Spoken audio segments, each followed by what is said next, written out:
New York Times recently did an article on a question that I get all the time. Do estrogen creams really reverse skin aging? To make a long story short, I'm going to say the answer is yes. I'm Dr. Kathleen Jordan. I'm Chief Medical Officer at Midi Health, but I want to share with you how we got to this answer. Our researchers, our clinicians, as well as in consultation with national experts, as well as those with decades of clinical experience, we found out a lot. First, it's really interesting to note that estrogen has been used on the skin for many, many decades.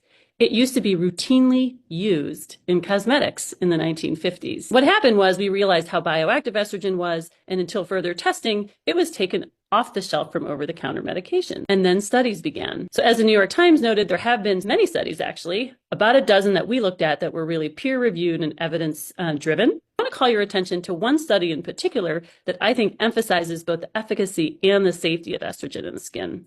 And this is this study done by Schmidt out of the University of Vienna.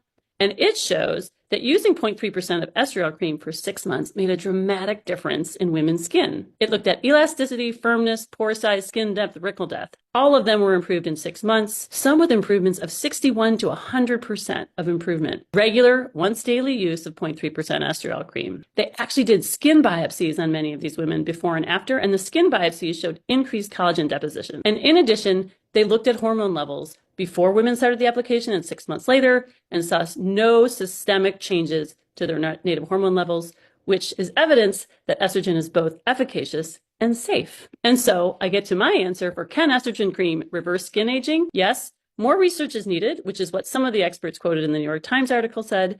That is true of so many things in women's health, but from the evidence shown today, I am convinced, and I actually use it myself.